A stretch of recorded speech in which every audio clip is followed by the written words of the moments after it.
진리가 무엇이냐라는 제목입니다. 성가대 주의를 하잖아요. 이렇게 주의를 아주 예쁘게 잘 했는데, 성가대 주의자가 주의할 때 권력이라는 게 있어요. 권력. 주의하는 대로 성가 대원들이 일어나 밀어나고 앉으면 앉고 움직이는 대로 이렇게 움직이게 되죠. 근데 그 권력을 행할 때 반드시 악보를 보고 하는 것입니다. 악보를 보고 권력을 휘두르는 것입니다. 악보를 보고 권력을 사용하는 것입니다. 그때 문제가 생기지 않는 거예요. 만약 악보를 보지 않고 자기 마음대로 막 4분의 3박자, 4분의 4박자 뭐 바꿔가면서 막 해버리면 상당히 문제가 생기겠죠. 세상 권력자도 마찬가지입니다. 법이라는 것이 있단 말이에요. 권력을 휘두르되 법에 의해서 권력을 사용할 줄 알아야 돼요. 법대로 하지 않으면서 권력을 휘두르면 억울한 사람들이 많이 생기게 된다는 것이죠. 그런 의미에서 예수님은 참 억울하셨겠다. 세상에 이런 재판이 어디 있을까? 이건 법도 근거도 없는 사상 초유의 불법 재판이 예수님에게 이루어졌던 것입니다. 한밤중에 예수님 갑자기 끌려가서, 그것도 전 대제사장이었던 가야바에게 먼저 끌려가죠. 그리고 그의 사위인 현 제사장인 안나스에게 먼저 끌려가고, 그 다음에 그 안나스의 제사장인 사위인 지금 현재 제사장이었던 가야바에게 또 끌려가게 됩니다.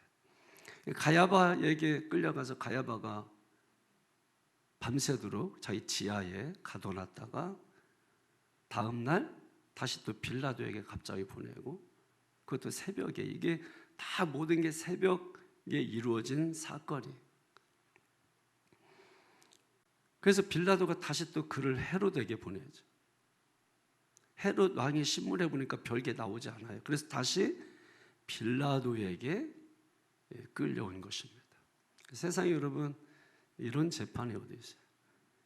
이게 예루살렘 성 안에 한 수백 미터 안에 다 뭐 안나스나 가야바나 헤롯이나 빌라도나 이런 사람들의 그 관정, 또 법정, 관정이라고 28절에 나와 있는 거는 법정입니다. 그러니까 그런 것이 다 몇백 미터 경내에 있었던 그런 지역이니까 뭐 이쪽 갔다 저쪽 갔다 막 그냥 왔다 갔다 지금 이런 재판을 하고 있는 거예요. 그러니까 지금 재판관이 몇 명이 지금 바뀌고 있는 거예요. 재판관이. 그럼 지금도 재판하다 재판관이 바뀌면 엄청난 충격이거든요. 근데 몇 시간 내에, 그것도 밤중에 붙잡혀가서 새벽 3시에서 6시경에 이런 엄청난 일들이 일어나게 되는 것입니다. 원래 이제 가야바 법정이라고 하는 게 있고 빌라도 법정이라는 게 있어요. 28절에 보면은 그들이 예수를 가야바에게서 관정으로 끌고 가니 그랬잖아요. 가야바 법정을 말하는 거고, 관정이라고 말한 거는 빌라도 법정을 말하는 거예요.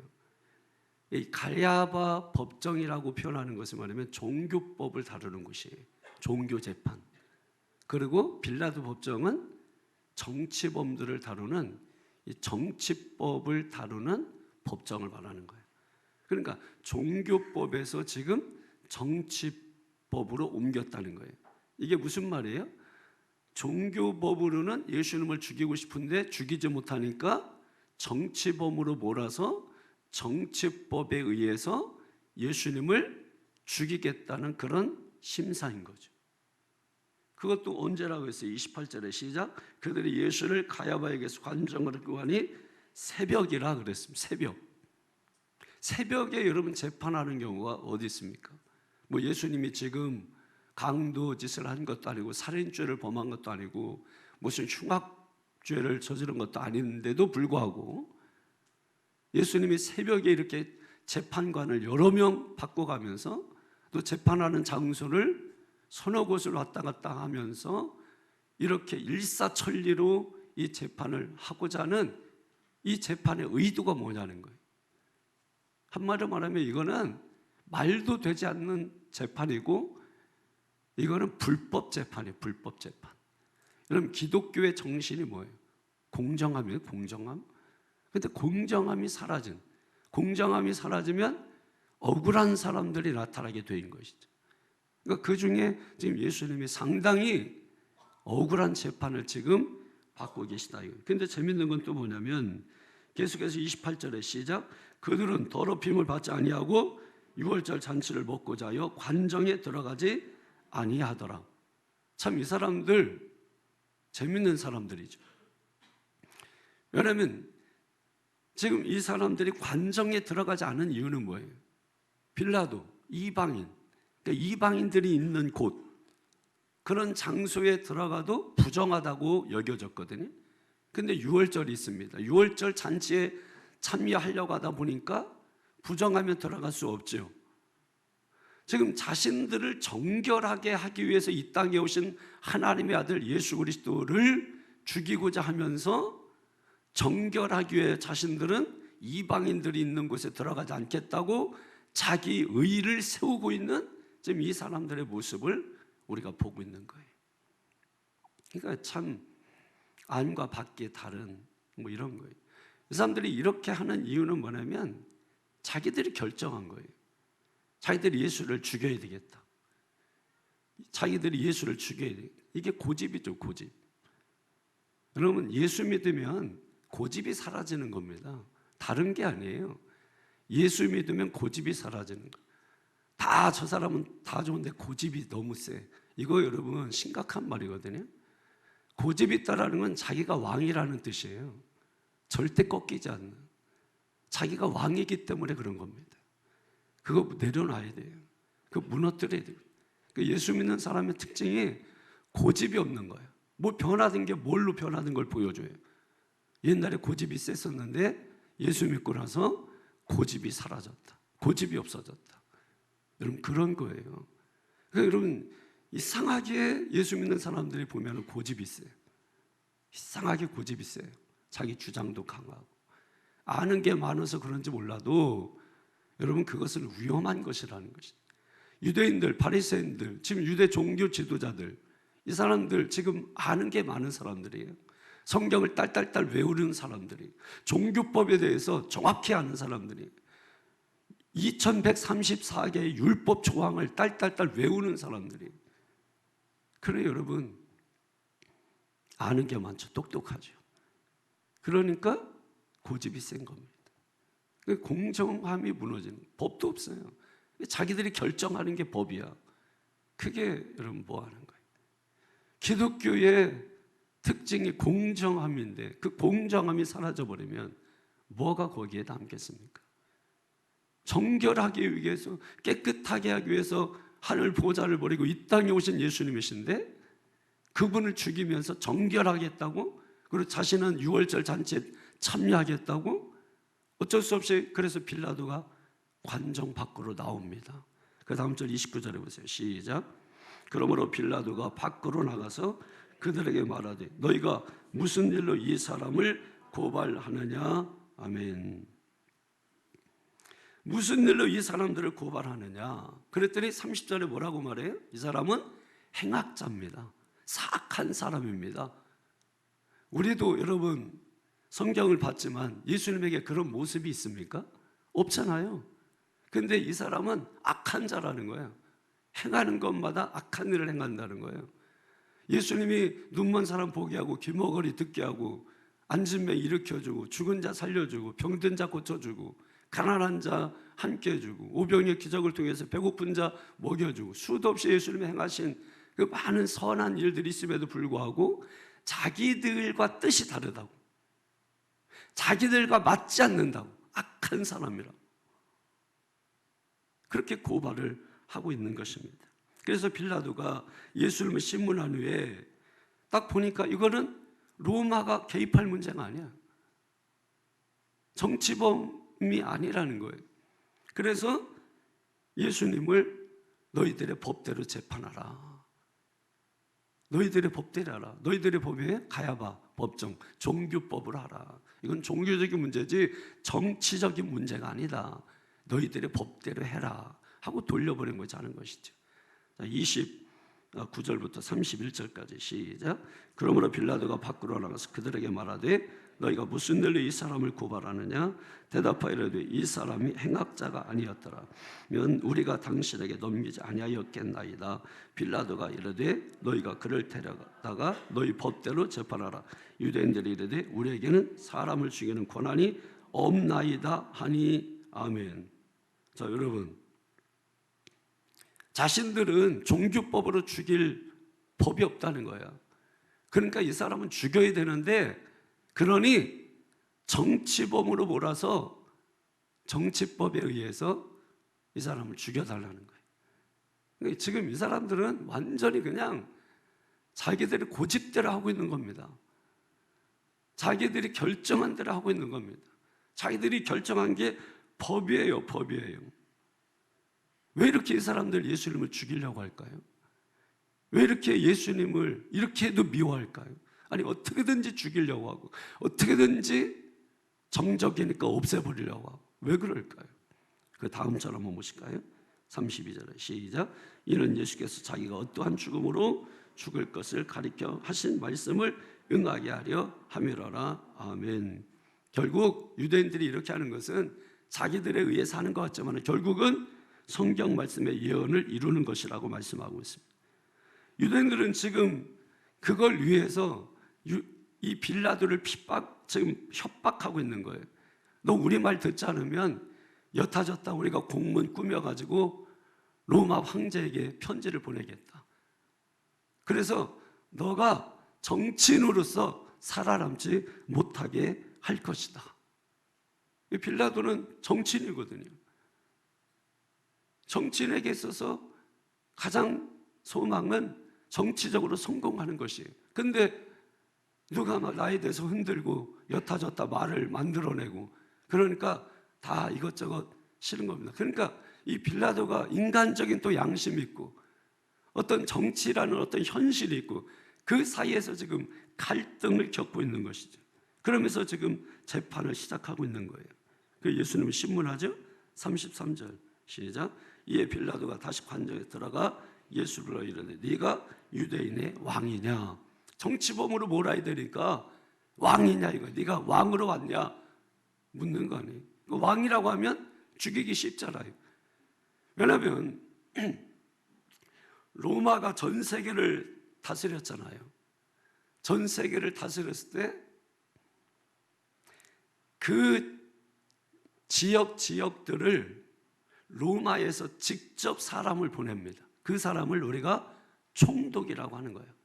그 총독이 가서 해야 되는 일은 뭐냐면 다른 건 다 자치적으로 허락하라는 거죠. 다 해도 좋다는 거죠. 그런데 반란만 하지 말라는 거예요. 반란만 일으키는 것만 감시하라는 거예요. 그 총독이 그걸 감시하러 간 거예요.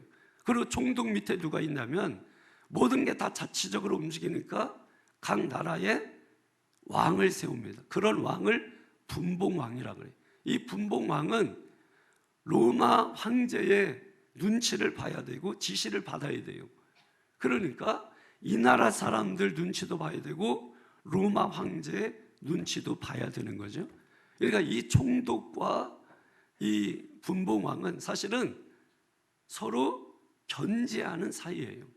서로 로마 황제에게 잘 보여서 정치적으로 성공하고 싶은 그런 꿈과 기대를 가지고 있는 그런 사람들인 것이거든요. 근데 그런 상황에서 지금 빌라도가 먼저 도전을 받고 있는 겁니다. 빌라도의 소망은 다른 게 아니죠.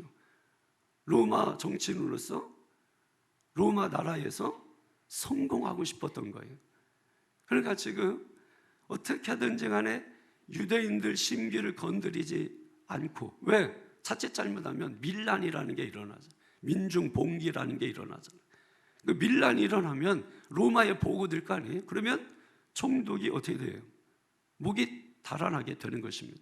사실은 이 빌라도가 상당히 마음이 약한 사람이에요. 좀 이따 말씀 더 드리겠습니다만은 마음이 좀 많이 약한 그런 사람이에요. 그래서 예수를 놓아주려고 많이 애썼어요. 힘을 쓰고 애쓰기도 했었고, 근데 유대인들이 워낙 완강하게 반대하니까, 그리고 또 로마 황제로부터 그렇게 신임이 좋지 않았던 사람 같아요. 아마 마음이 약해서 그런지 예수님이 죽고 2년 후에 빌라도가 참수형을 당하게 됩니다. 그러니까 이 빌라도는 어쨌든 로마 나라에서 정치적으로 성공하고 싶은 그런 소망을 가지고 있었던 거죠. 그래서 어쩔 수 없이 유대인들이 말하는 대로 정치범을 만들어서 죽이고자, 네가 유대인의 왕이냐? 이렇게 물은 거예요. 그래서 34절에 예수님께서 이는 네가 스스로 하는 말이냐? 다른 사람들이 나에 대하여 네게 한 말이냐? 예수님이 갑자기 자기 마음을 팍 찌른 거 아니에요. 자기가 원해서 하는 말이 아니잖아요. 시켜서 하는 말이잖아요. 그러니까 이 빌라도가 정신이 번쩍 드는 겁니다. 당황하면서 또 물어봅니다. 35절에 시작. 빌라도가 대답하되 내가 유대인이냐? 네 나라 사람과 대제사장들이 너를 내게 넘겼으니 네가 무엇을 하였느냐? 아멘. 이렇게 빌라도가 물으니까 예수님이 또 상상할 수 없는, 이해할 수 없는 그런 대답을 해주셨어요. 그게 36절입니다. 시작. 예수께서 대답하시되 내 나라는 이 세상에 속한 것이 아니니라. 만일 내 나라가 이 세상에 속한 것이었더라면 내 종들이 싸워 나를 유대인들에게 넘겨주지 않게 하였으리라. 이제 내 나라는 여기에 속한 것이 아니니라. 아멘. 지금 이 말씀을 하니까 빌라도는 더 혼란스러워요. 지금 네가 유대인의 왕이냐라고 질문했는데 지금 미궁성으로 막 빠지고 있는 겁니다. 예수님이 36절에서 하시는 말씀이 뭐예요? 진리에 대해서 말씀하신 거예요. 갑자기 예수님이 뜬금없이 진리에 대해서 말씀하신 거예요. 그러니까 38절에 이렇게 질문을 하는 것이, 빌라도가 이르되 진리가 무엇이냐 하더라. 진리가 무엇이냐. 그래서 36절과 38절이 오늘 본문의 중심 주제이고 핵심이 되는 구절입니다. 사실 여러분, 진리가 뭐냐? 이 말은 빌라도가 우리처럼 지금 진리가 뭡니까? 알고 싶어서 물어보는 말이 아니죠. 빌라도가 지금 이렇게 물어보는 거는, 야, 진리를 아는 사람이 지금 이 모양 이 꼴이냐? 약간 좀 비아냥거리듯이 지금 물어보는 거예요. 왜냐하면 당시 빌라도는 로마가 진리라고 생각을 했거든요.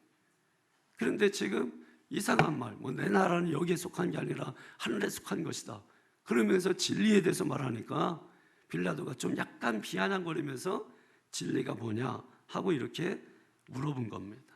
자, 그러면 우리가 한번 이렇게 생각을 해봐야 돼요. 이게 우리 입장에서 진리가 무엇이냐가 아니라 지금 유대인들의 입장에서, 빌라도의 입장에서 지금 진리가 무엇이냐라고 묻고 있는 것입니다. 우리는 무턱대고 진리가 무엇이냐 그러니까 진리가 무엇인가를 대답하고자 하지만은, 그러면 여기에서 말씀하시고자 하는 의도하고 벗어날 수 있어요. 여기서 지금 진리 자체가, 진리가 정말 궁금해서 물어본 게 아니라고. 우리나 그냥 예수님이지 유대인들에게는 자기들이 믿는 하나님을 신성 모독을 범하는 신성 모독자에 불과한 겁니다. 그리고 로마인들의 입장에서 볼 때는 저놈 반역자 아니야? 이렇게 보고 있는 거 아니에요? 왜냐하면 예수님 그 당시에 슈퍼스타예요. 수많은 사람들이 예수님이 행하는 기적을 보고 예수님을 따라다녔단 말이에요. 그러니까 많은 사람들을 끌고 다닐 때 빌라도의 눈에도 예수님이 좋게 보일 리가 없고, 로마인들이 볼 때는 저놈 저러다가 뭔가 일으키겠는데 하는 입장에서 바라보니까 하나의 그냥 반역자처럼 보이는 거예요. 그 빌라도 입장에서는 뭐 이상한 놈이에요. 이게 뭐 진리 얘기하고 무슨 여기 땅에 속한 나라가 있고 뭐 하늘에 나라가 있다고 하니까 빌라도가 들어볼 때 이상하잖아요. 우리나 하니까 예수님이지 여러분 그렇게 말하는 거지. 저들 입장에서 예수님이 진리를 말했을 때 진리가 뭡니까? 그런 의미가 아니란 말이에요. 진리를 아는 놈이 예수를 믿는다고 하는 사람이 어떻게 그럴 수 있어? 하는 것처럼 좀 약간 뭐예요? 비아냥거리며 조롱조롱 말하는 거예요. 자, 그러면 진짜 진리가 뭡니까? 진리가 뭐예요? 말 그대로 풀어보면 참진, 참되다, 리, 이치. 그러면 진리라고 하는 것은 한마디로 말하면 뭐예요? 참된 이치, 참된 도리. 이 세상에는 가짜가 많죠. 또 진짜 같은 가짜도 있어요. 딱 봐도 가짜가 있고 진짜 같은데 가짜도 있어요. 그러니까 가짜도 종류가 많으니까 분별을 하셔야 돼요. 어떻게 분별해야 돼요? 진짜가 있어야 되겠죠. 그러니까 진리라고 하는 말은 뭐냐면 진짜라고 하는 말입니다. 진짜. 진리는 진짜라는 거. 그게 진리예요. 그럼 우리가 왜 진리를 알아야 됩니까? 그 이유가 뭐예요? 가짜를 알기 위해서는 반드시 뭘 알아야 돼요? 진짜를 알아야 된다는 거예요. 여러분 우리가 예전에도 말씀드렸지만은 돈도 진짜가 있고 가짜 화폐, 진짜 화폐가 있잖아요. 그 가짜 화폐를 우리가 확인하는 방법으로 그 확인하는 사람들은 항상 뭐만 만진다고요? 진짜 돈만 만진다고. 진짜 돈만. 그 진짜 돈만 만진대. 그러다 보면 가짜를 딱 만지면 탁 느낌을 안대. 그게 가짜라는 거를. 가짜를 알기 위해서 뭐가 필요한 거예요? 진짜가 지금 필요한 거죠. 우리가 이단, 사이비 왜 사람들이 거기에 속아 넘어가죠? 네? 진짜를 모르기 때문에 그런 겁니다. 진짜를 알면 속아 넘어갈 수가 없어요. 진짜를 모르기 때문에 가짜를 진짜로 믿고 있기 때문에 가짜에 넘어가는 겁니다. 진짜를 아는 사람은 넘어갈 수 없어요. 여러분 가짜 화폐가 내 손에 있는데 그걸 가지고 슈퍼 가서 물건을 사요? 진짜를 아는 사람은 절대로 살 수가 없는 거예요. 그런데 가짜를 잡았는데 진짜 같아. 슈퍼 가보는 거예요. 그래서 당하는 겁니다. 감옥 가는 거죠. 그래서 망하는 거예요. 가짜를 붙들고 살면 망합니다. 진짜를 그래서 붙들고 살아야 참된 행복을 우리가 누리며 살 수 있기 때문에 진짜를 반드시 알아야 된다라고 하는 것이죠. 여러분 학생들이 열심히 공부해요. 정말 공부해서 정말 내가 원하는 대학에 들어가고 좋은 직장에 들어가고자 합니다. 그러면 우리가 믿기는 뭐예요? 좋은 대학 들어가고 좋은 직장 들어가면 행복하고 이상적인 삶을 살 것이다. 전부 그렇게 바라보잖아요. 그런데 막상 우리가 좋은 대학 들어갔더니 좋은 직장 들어갔더니 우리가 생각했던 삶이 아니에요. 그래서 거기에 뛰쳐나온 사람도 굉장히 많고 넉마주의로 살아가는 사람도 많아요. 그리고 그게 진짜 행복인 줄 알았는데 그게 행복이 아니었구나. 그래서 서울대 나오고 얼마 전 신문에 보니까 목수 일을 시작하는데 너무너무 행복하대. 그래서 목수 일이 얼마나 행복한지 그 일을 하면서 자기가 얼마나 행복이고 성공적인 삶이라는 것을 많은 사람들에게 알리고 싶다는 거예요. 서울대 나와서 주변에서 다 의대 가라고 했는데 또 일부러 다른 과를 선택해서 갔어. 근데 그것도 자기가 하다 보니까 행복하지 않은 거야. 다 때려치고 목수 일을 배웠는데 너무너무 행복하다. 그러면 열심히 공부해서 잠도 자지 않고 먹지도 않고 그렇게 열심히 해서 좋은 대학, 좋은 직장 갔는데 그래서 행복을 꿈꾸고 이상적인 삶을 꿈꿨는데 그것도 역시 뭐가 될 수 있다는 거예요? 가짜가 될 수 있다는 거예요. 진짜는 계속해서 똑같아야 되거든. 그런데 어떤 사람은 좋고 어떤 사람은 나쁘고 그것은 가짜인 것이죠. 진짜는 모든 사람이 좋아야 되는 것이거든요. 그게 진짜인 것이거든요. 여러분 예수 믿고 행복하십니까? 만약에 그렇다면 다른 교회에서도 행복하다, 다른 교회에서도 행복하다, 예수 믿는 사람 다 행복하다 그러면 진짜인 것입니다. 여기서 예수 믿는 것은 뭐냐면 그냥 교회 나오는 사람을 말하는 게 아니고 교회 나와서 예배만 참석하는 사람을 말하는 게 아니고 하늘의 생명을 가진 자, 왜냐하면 예수님 안에는 뭐가 있어요? 생명이 있잖아요. 복음 안에 뭐가 있어요? 생명. 예수님을 믿고 복음을 믿는 자, 즉 하늘의 생명을 가진 자를 말하는 거예요. 이렇게 믿는 자들에게는 이런 표적이 따르니 하늘의 표적이 함께하고 따라다니는데 귀신이 떠나가고 새 방언을 말하고 병든 자에게 손을 얹은 자 낫고 뭐 이런 일들이 나타난다는 게 그냥 교회 다니는 사람을 말하는 게 아니라 하늘의 생명을 가진 자를 말하는 거예요. 예수 이름으로 그것을 외치면 역사가 나타난다는 것도 마찬가지인 것입니다. 그 예수님을 하늘의 생명을 가진 자로서 믿는 사람들, 예수 때문에 행복한 것이죠. 그래서 하박국 선지자가 외양간에 송아지가 없고 밭에 소출이 없고 포도나무에 열매가 없어도 나는 하나님으로 인하여 행복하다, 기쁘다, 즐겁다. 진짜 예수 믿는 거죠. 진짜 예수 믿는 것은 뭐가 있어서 행복하고 뭐가 없어서 불행하고가 아니에요. 그게 있어도 좋고 없어도 좋고, 그러나 중요한 것은 뭐예요? 내 행복은 그것 때문에 결정짓는 게 아니라 예수 때문에 내가 사는 거다. 예수 때문에 내가 행복한 거다. 여러분, 그 고백이 있어야 되는 거죠. 그 고백이 대표적으로 베드로가 드린 거 아니에요. 주는 그리스도시요 살아계신 하나님의 아들이십니다. 주님이 기쁘신 거야. 그래서 내 이름은 이제 베드로라고 해라. 반석 위에 내 교회를 세우겠다. 내 교회를 세우겠다. 반석 위에. 그 반석이 신앙 고백이에요.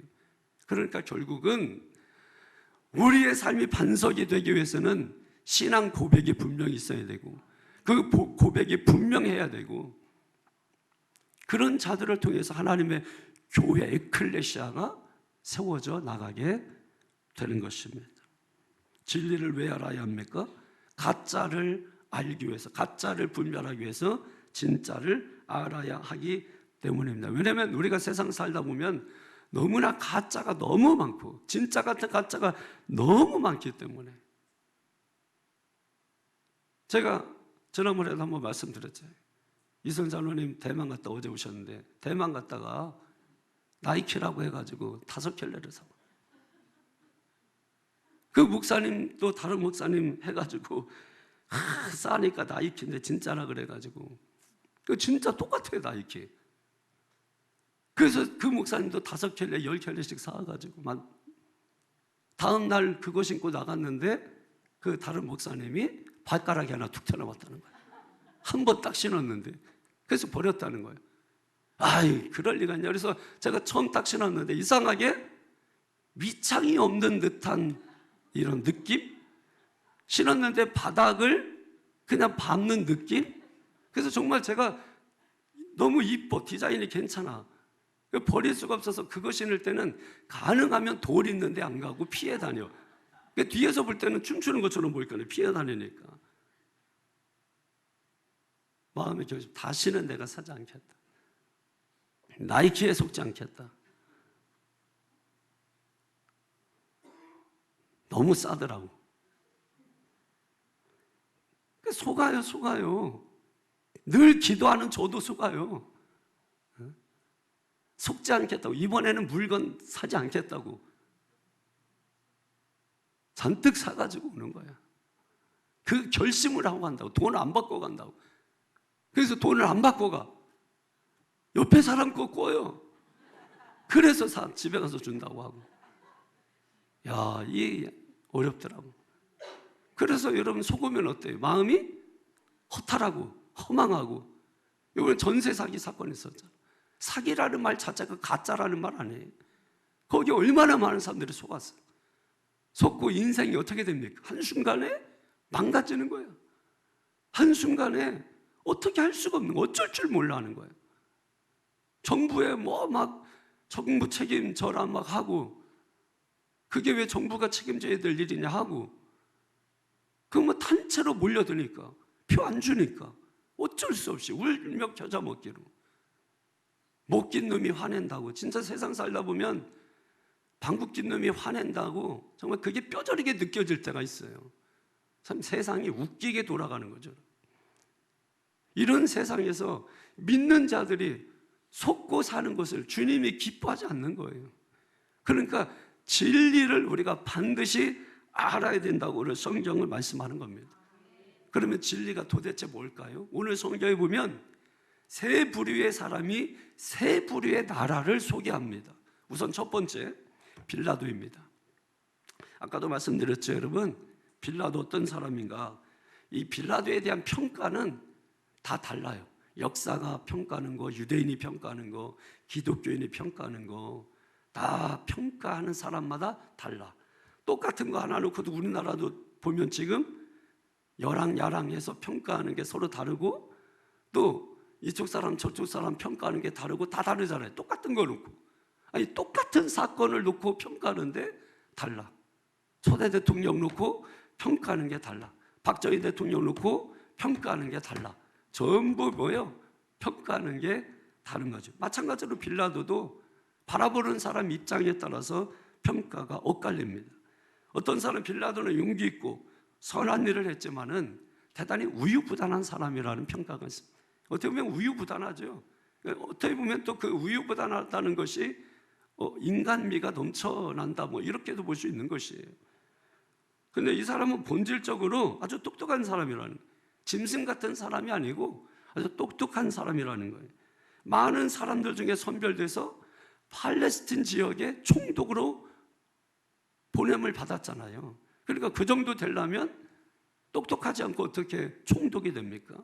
팔레스틴 지역 전체를 다스려야 되는데, 그리고 이 사람은 굉장히 유능하고 판단력이 있는 사람이었다는 거예요. 로마 군대를 예루살렘 헤롯궁으로 끌어온 사람이라는 거죠. 600명이나 되는 로마 군인들을 끌고 온 거 아니에요. 그러니까 굉장히 유능하고 정치력도 있어 보이고 그런 것입니다. 그리고 또 예수님은 3번이나 무죄를 주장했잖아요. 예수님을 풀어주려고 애썼던 그런 사람이고, 그리고 아주 그 고집도 있는 사람이었어요. 예수님의 명패에 유대인의 왕이다. 그래서 유대인들이 그 명패 띄어라, 바꿔라 요구했지만 내가 쓴 글을 마땅히 썼다, 이렇게도 말했던 사람. 그리고 또 그의 아내는 굉장히 총명한 그런 훌륭한 아내를 두었었습니다. 그 아내가 예수님에 대해서 알아보고는 저 옳은 사람에게 아무 상관도 하지 말라, 빌라도에게 그렇게 요청도 했었습니다. 히랍 정교에서는 이 빌라도 부인을 성녀로 인정을 하고 있어요. 성녀로. 그리고 다른 그런 기록에 보면은 빌라도가 후에 예수님을 영접했다는 그런 말이 있습니다. 그래서 아마 참수형을 당했는지 모르는데 어쨌든 그렇습니다. 그런데 우리 기독교 입장에서 볼 때는 아주 나쁜 놈이에요. 사도신경 외울 때마다 저주하잖아요. 본디오 빌라도에게. 모르는 사람 없죠. 본디오 빌라도. 본디오 빌라도에게 예수님이 죽었다는 거예요. 사도신경 외울 때마다. 그리고 본디오 빌라도는 맨날 이름이 나와. 그 맨날 나올 때마다 좋은 의미가 아니라 저주 이름으로 나오는 거죠. 그러니까 우리 기독교인들 입장에서 볼 때는 어쨌든 나쁜 놈이에요. 나쁜 놈. 이런 빌라도가 예수님에게 33절에 네가 유대인의 왕이냐? 너 유대인의 왕으로서 로마에 한번 대적해 볼 거야? 정치범으로 몰고 가려고 하는 거죠. 빌라도의 관심은 오직 세상 나라에 관심 있는 거예요. 오직 정치적으로 성공하는 데 관심 있는 거예요. 그의 나라는 로마죠. 로마는 애국가 같은 나라입니다. 하나님이 없는 나라, 하나님을 부정하고 부인하는 나라입니다. 그런 나라의 총독이었었거든요. 그러니 여러분, 이 빌라도는 오직 로마 황제한테 잘 보여서 성공하고자 하는 그 하나 생각밖에 없었잖아요. 근데 예수 밀란을 일으키고 봉기를 일으킬 것 같고, 근데 그 유대인들이 와서 또 그 예수를 너 막 고발하고 고소하고 죽여달라고 하고, 자기가 확인해봤지만 여러 번 확인해봤지만 죄가 없고, 그래서 오히려 예수에 대해서 아무런 죄를 찾을 수 없었다고까지 말했었어요. 나중에 뒤에 보면은 어쩔 수 없으니까 우리나라 파리로 뭐 광복절 때처럼 특사를 내보내듯이 예수를 내보내랴 아니면은 누구를 내보내랴 했더니 사람들은 뭐야? 바라바. 예수는 죽이라는 거죠. 그때 또 단호하게 결정 못하고 우유부단하게 예수를 십자가에 결국 못 박게 죽게 하는 뭐 이런 일을 했던 사람. 완전한 세상 나라, 이 세상에 속한 나라, 땅의 나라, 이 땅에서 성공, 땅에서. 근데 여러분 그 결과가 뭔가를 보십시오. 이것도 설이에요. 설에 아까 말씀드린 것처럼 로마 황제에 의해서 예수님이 죽은 지 2년 후에 참수형을 당해요. 참수형을. 그리고 유배지로 끌려가서 거기서 자살했다는 그런 설이 있습니다. 참수형을 당했든 뭐 자살을 했든 뭐 하나 괜찮은 게 없죠. 아니 그렇게 이 땅에서, 이 세상에서, 세상에 속한 나라에서, 로마 나라에서 성공하려고 정말 부단히 애쓰고 힘쓰고 노력하고 사는 거 아니에요? 세상적으로 보면은. 그런데 그렇게 살았으면 행복해야 될 거 아닙니까? 그렇게 살았으면 그 뒤가 좋아야 될 거 아닙니까? 그런데 참수형을 당하거나 자살을 했단 말이에요. 그러니까 여러분, 오늘 이 빌라도와 같이 이 세상 나라를 위해서 열심히 최선을 다해서 한다 할지라도 허망하면 그것은 결국 가짜라고 하는 것이다. 그러니까 빌라도는 이 가짜, 있다가 없어질 그런 것에 최선을 다하고 열심을 다하고 노력을 다하고 하였지만 결국 그 인생이 허망하여지고 말았다. 황제에 의해서 처단당하고 만 결과를 가져. 그러면 그 가정이 얼마나 비참하고 처참하고 여러분 그렇게 되었겠습니까? 그 다음에 두 번째 불의의 사람들은 유대 나라입니다. 유대인들입니다. 자, 유대인들은 여러분 지금 식민지로 있는 거죠. 유대 나라는 지금 로마 식민지 하에 있는 거예요. 그러니까 결국은 로마 식민지 하에 있는데, 그런데 유대인들은 그러면서 동시에 자기들 나름대로 나라를 꿈꾸고 있었어요. 그 나라가 뭐예요? 다윗의 나라, 다윗의 왕국. 그러니까 이 사람들은 지금 항상 이런 생각 갖는 거예요. 로마의 식민지를 받고 있지만은 그 마음속으로는 언제나 뭐예요? 옛날에, 과거에 다윗의 나라, 다윗의 왕국이 어땠는데 이러면서 언제든지 로마를 전복시킬 생각, 그래서 로마로부터 해방될 생각, 그런 생각을 가지고 있는 거예요. 그런데 그때 예수라는 사람이 나타난 거예요. 그 예수라는 사람이 나타나서 기적을 행하니까 처음에는 흠모하면서 막 따라다녔단 말이에요. 그런데 그가 전하는 메시지나 가는 방향이 자기들이 생각하는 것과 달라요. 자기들은 마카비 혁명을 일으켰던 것처럼 어떤 정치적인 혁명을 통하여 이 로마로부터 이스라엘을 구원해낼 메시아를 소망했는데, 예수는 가난한 자들, 죄인들, 연약한 자들, 병든 자들, 이런 사람들과 함께하면서 자기들이 생각하는 나라와 반대 개념으로 가고 있는 것이. 그러니까 유대인들은 이 예수님을 십자가에 죽이기로 결심을 한 겁니다. 그러니까 마음껏 자기들이 가지고 있는 권력, 당시 살아있는 권력이 안나스였거든요. 이미 전 대제사장이지만은 실제적으로는 안나스가 실제 권력이었어요. 그래서 첫 번째 예수를 안나스에게 데려간 거고, 자기 사위인 가야바에게 보내면서 그냥 보냈겠어요? 이렇게 하라 저렇게 하라 해서 보냈지 않겠습니까? 그래서 결국은 예수님을 십자가에 못 박게 한 이 유대인들, 그 삶이 어떠냐 이거예요. 그 유대인들의 삶이 어떻습니까? 아직까지도 뭐예요? 그들은 지금 그 유대인들 그 이후에, 이 성경 사건 이후에 600명 뭐 대학살 당하는 수도 없이 많은 그런 일들도 있었고, 우리는 말로 그냥 한 문장으로 뭐 유대인 600명 대학살 이거로 끝나지만은 그게 하루 이틀 사건이에요. 그게 1, 2년에 이루어진 겁니까?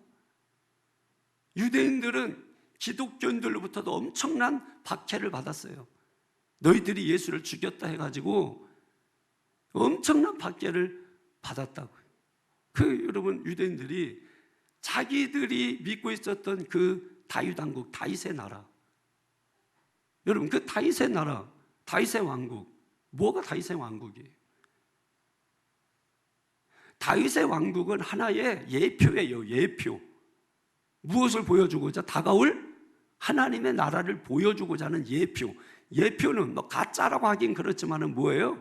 하나의 모형 같은 거잖아. 모형 같은 거. 예를 들면 우리가 영화를 보기 전에 퓨리브라는 거, 예고편. 그 예고편이라는 게 있지 않습니까? 그 예고편은 보통 한 3분, 5분, 길게는 뭐 요즘 넷플릭스 같은데 뭐 5분 이상도 하는 것도 있더라고요.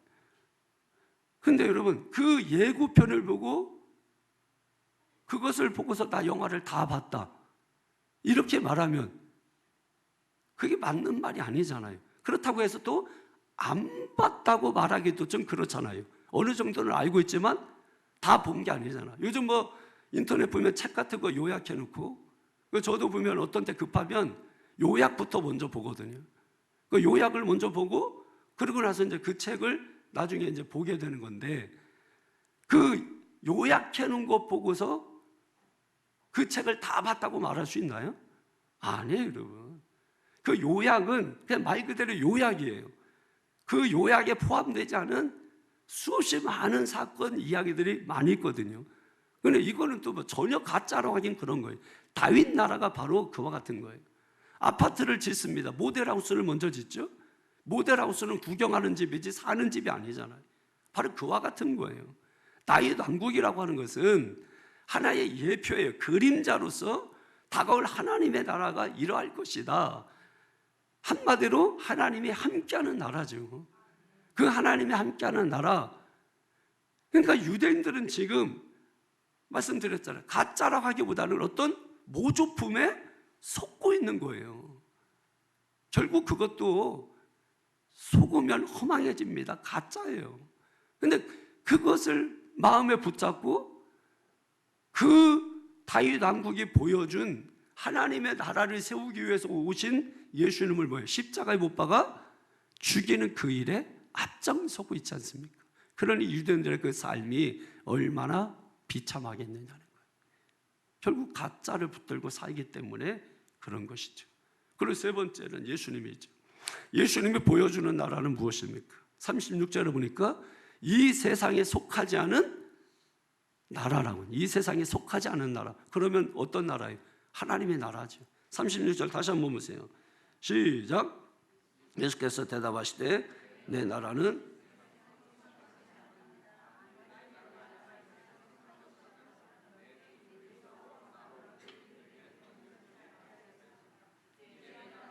여러분, 성경을 누가 그렇게 읽으래요? 힘있게 읽으시네. 힘있게. 오전 시간에 여러분 힘을 내셔야지. 다시 읽으세요. 시작.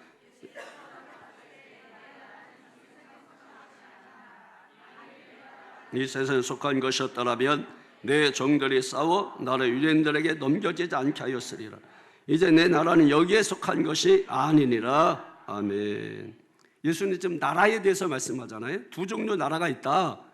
지금 우리가 살고 있는 이 땅에 속한 나라가 있고, 우리가 알지 못하는 이 세상에 속하지 않은 새로운 나라가 있다. 이 세상에 속하지 않았으니 하나님의 나라죠. 하나님의 나라. 중요한 것은 여러분, 우리가 이 하나님의 나라를 경험하고 맛보고 살아야 된다는 거예요. 예수님이 이 땅에 오실 때 첫 번째 외쳤던 일성이 뭡니까? 회개하라, 천국이 가까이 왔느니라.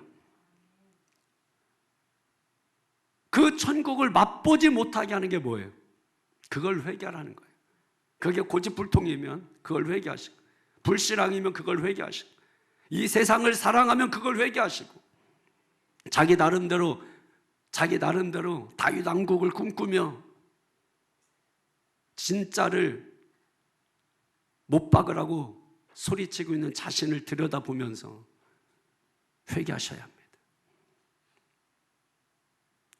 우리는 지금 살면서 가짜에 속아서 가짜를 붙잡고 가짜를 통해서 행복을 이루기 위해서 진짜를 죽이고 있는 유대인들과 뭐가 다릅니까? 이걸 우리가 볼 수 있어요. 그게 하나님의 나라가 우리 안에 임하지 못하도록 막고 있는 것이라는 거예요. 그걸 회개하지 않는 이상 당신은 하나님의 나라를 아무리 많이 듣는다 할지라도 그 하나님의 나라를 경험할 수 없다는 거예요. 그 경험할 수 없으니까 어떻습니까? 다른 사람 신나서 말씀 듣고 아멘하고, 다른 사람 신나서 찬양하고, 감사하고 주님의 은혜를 막 경험하고 성령이 내주하심과 성령의 역사하심과 감동하심, 그래서 하나님 만드신 자연 만물 보면서 경탄하며 감동하는데 공감하지 못하죠. 말씀을 전하는데 공감하지 못하죠.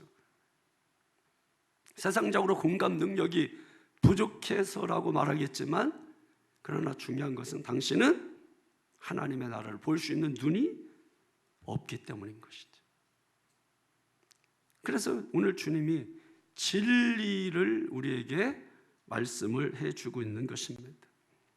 그 하나님의 나라와 세상 나라 특징이 뭘까요? 여러분, 이 세상 나라 특징은 영원하지 않습니다. 지금까지 여러분 얼마나 많은 나라들이 있다가 없어졌어요. 성경에 나타난 5대 제국, 아수르, 바빌론, 페르시아, 헬라, 로마 제국. 여러분, 어떤 나라? 로마는 무너지지 않을 것처럼 생각을 했어요. 그런데 그 로마가 무너진 것을 보고 이 땅의 나라가 아니라 하나님의 나라가 있다 해서 나온 책이 신국론이라는, 아우구스티누스의 신국론이라는 이 책이 나온 거예요. 로마가 무너지는 것을 보면서 그때 당시에 대다수의 사람들은 로마는 영원하리라, 로마는 무너지지 않는다고 생각을 했습니다. 그 화려했던 폼페이라고 하는 도시도 땅속에 도시 자체가 다 무덤처럼 감춰지고 말았어요. 이 세상에 어떤 것도 여러분, 어떤 나라도 어떤 제국도 무너지지 않은 나라가 어디 있어요? 다 무너집니다. 소련도 여러분 결국 공산주의를 꿈꾸고 시작했지만 70년 만에 무너지고 말았죠. 지금 우리도 다 마찬가지인 거예요.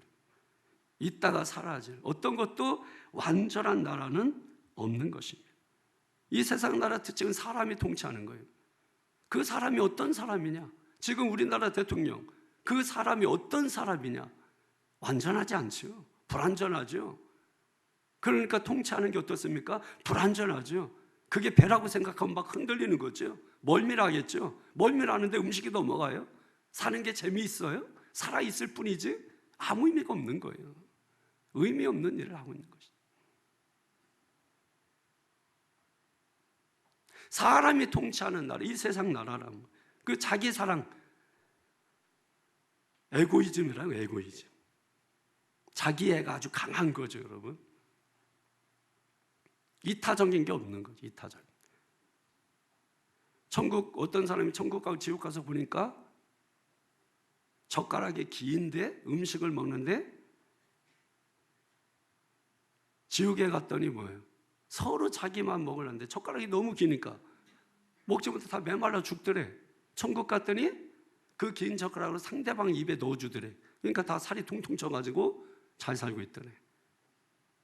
이기적이라는 거예요, 이기적이. 자기밖에 없고, 자기 사랑, 자기 애.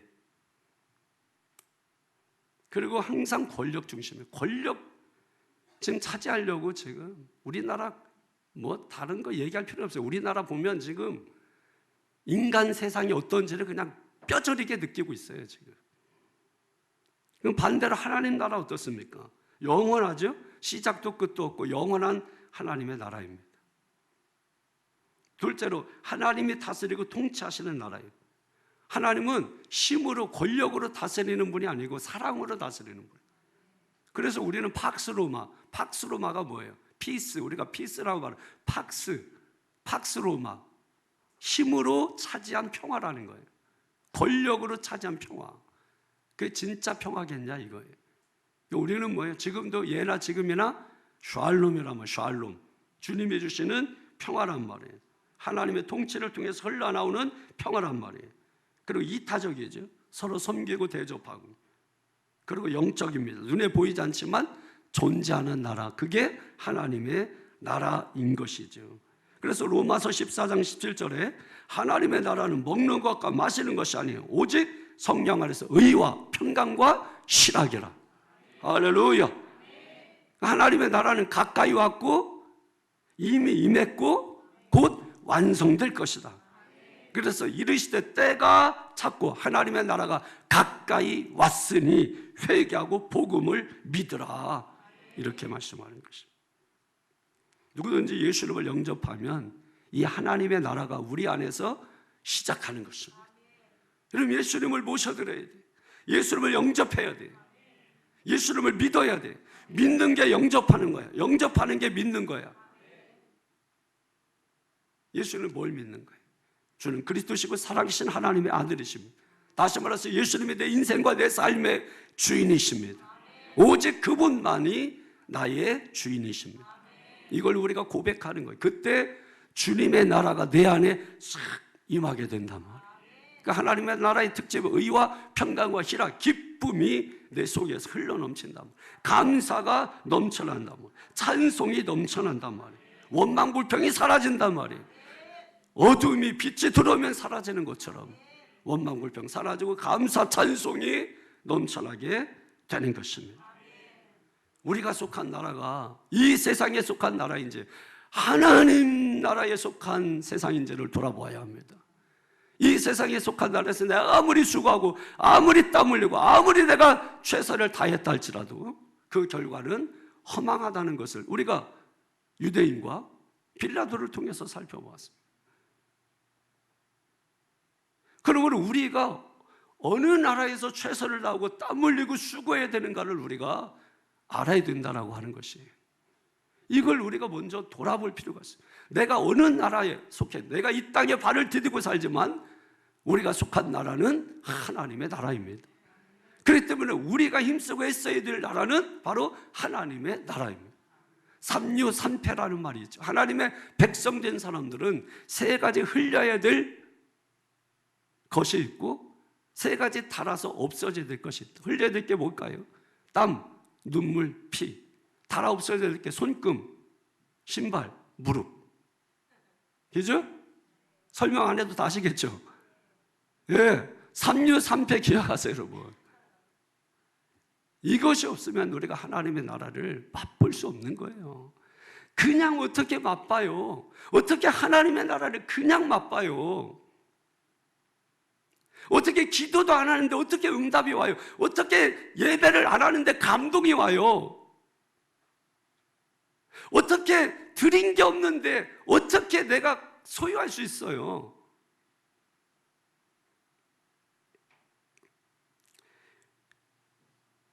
우리는 공짜를 너무 좋아해요. 근데 이미 우리는 공짜를 받은 사람이에요. 은혜 중에 은혜, 구원의 은혜. 예수 그리스도를 통해서 우리가 은혜를 받아요. 은혜가 뭐예요? 은혜, 카리스. 은사가 뭐예요? 카리스마. 마하는 게 은사예요. 그러니까 은혜가 있을 때 그 은혜를 감당하라고 주신 은사가 카리스마예요. 은혜라고 하는 것은 거저 주시는 하나님의 사랑이에요. 대표적으로 구원의 은혜입니다. 구원은 내가 수고하고 노력해서 얻은 게 아니잖아요. 예수님께서 구원을 가지고 오셨고 우리가 마음을 열고 영접하면 구원이 선물로 주어지는 것입니다. 똑똑하고 문을 열어주면 손님이 들어가듯이, 동전을 넣고 기다리면 물건이 떨어지듯이 하나님의 은혜로 우리에게 주어진 것입니다. 구원의 선물. 이미 우리는 공짜로 너무 큰 것을 받았어요. 그 큰 것을 받은 사람이 뭐 공짜 좋아해요? 이미 엄청난 여러분 공짜를 받았는데, 내가 못 받았으면 공짜 좋아하지만은 세상은 진짜 공짜를 받아본 적이 없거든요. 그러니까 맨날 공짜 좋아하는 거예요. 그래서 맨날 공수포 쓰고 그러는 거지.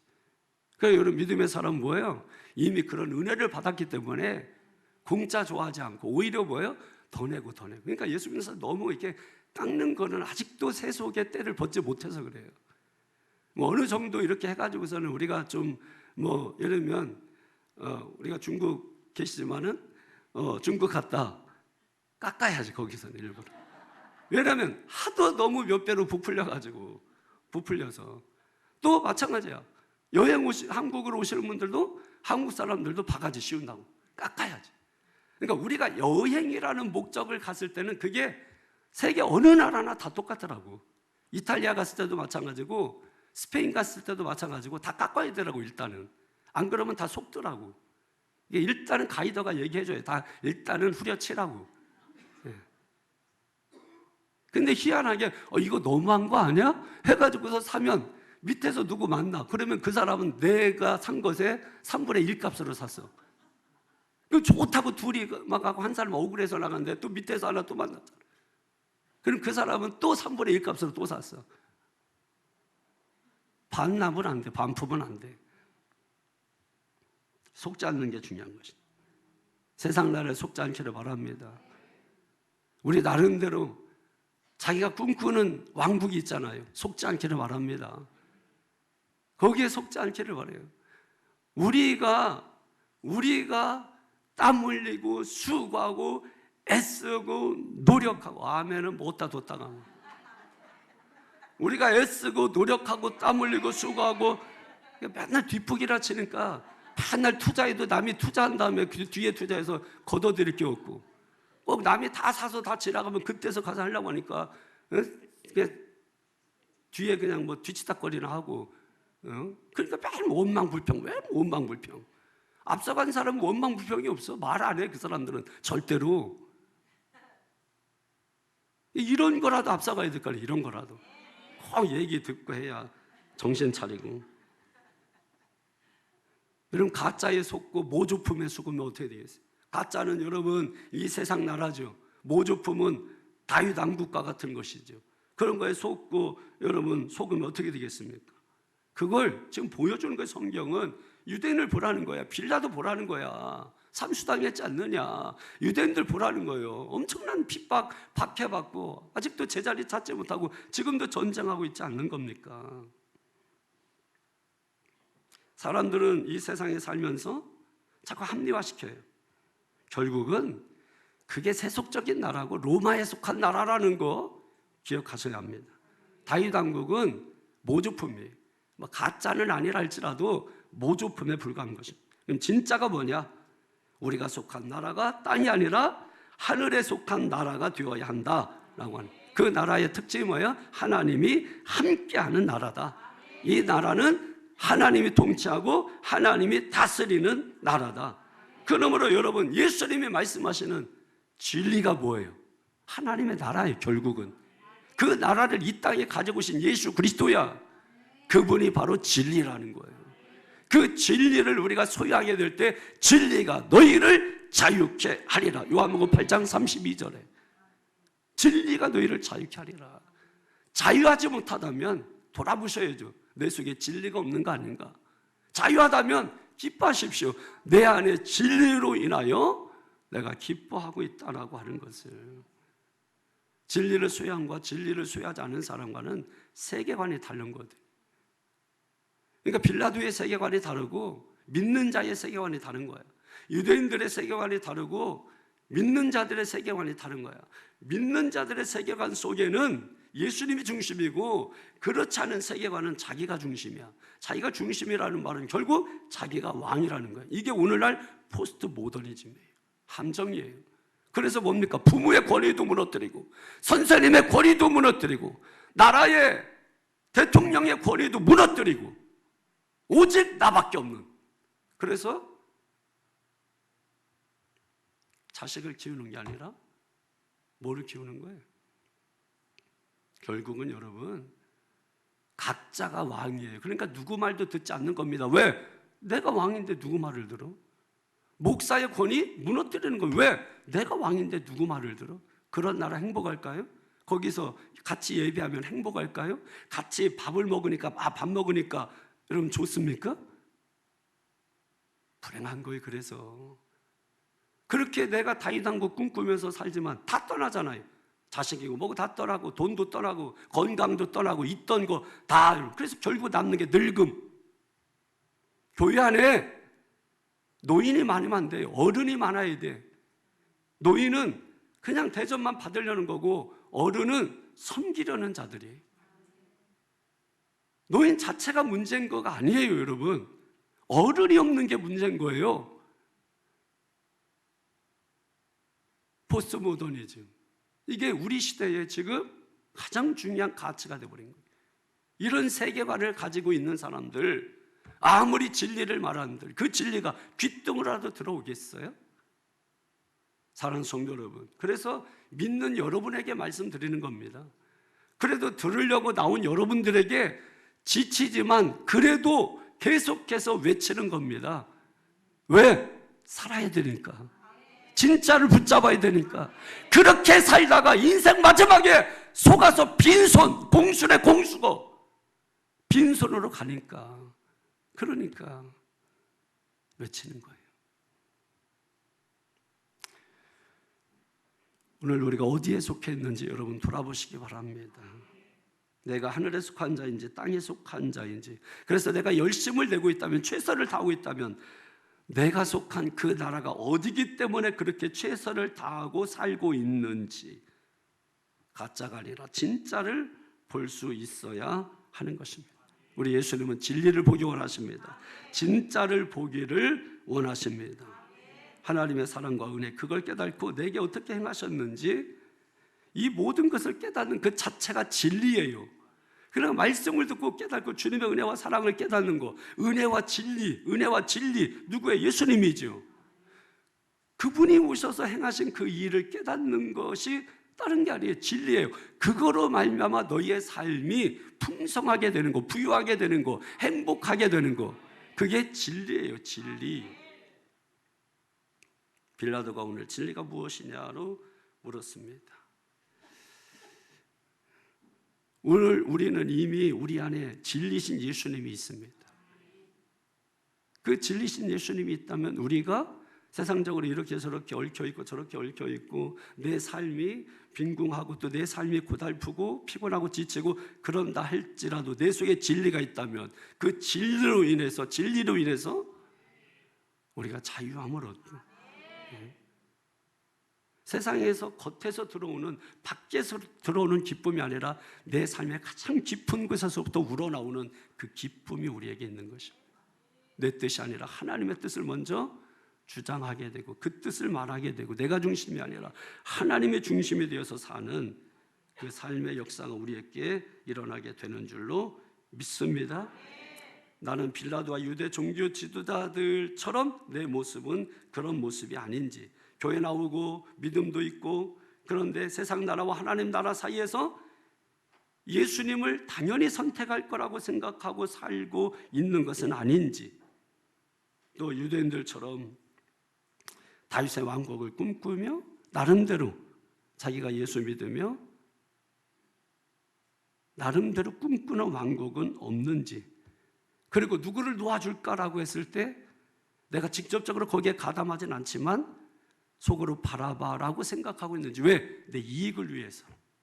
이런 것들을 우리가 돌아볼 수 있어야 하는 것입니다. 오늘 여러분 안에 진리가 충만하기를 바랍니다. 왜? 가짜를 알아보기 위해서. 그래서 진짜가 필요하기 때문에. 그래서 진리를 알지니 진리가 너희를 자유하게 하리라. 기도하겠습니다. 거룩하신 아버지 하나님, 오늘 이 시간도 주님이 함께 해주시고 주님이 역사해 주셔서 하나님 감사합니다. 진리를 알게 하시옵소서. 가짜가 너무나 판을 치고 진짜 같은 가짜가 있어서 분별하기조차 어려워 사람들이 모조품에 속고 사는 이 세상입니다. 그래서 가짜에게 속으면 억울하고 허망하고 인생을 한 번 뿌린데 그 한 번 뿌린 인생이 정말 망가지고 그래서 내 인생이 종치는 이런 일들이 너무나 많이 있는 것입니다. 그래서 예수님께서 우리로 하여금 진리를 알기를 원하시는 것입니다. 진리는 땅에 속한 것이 아니라 하늘에 속한 것이고 그 하나님의 나라를 위하여 애쓰고 땀 흘리고 수고하고 살아갈 때 우리가 진정으로 자유함을 누리게 될 줄로 믿습니다. 진정한 행복과 참된 기쁨을 맛보게 될 줄로 믿습니다. 이 은혜를 우리 모두가 맛보며 살아가도록 주님 역사하여 주옵소서. 영광 돌리고 예수님의 이름으로 기도하옵나이다. 아멘.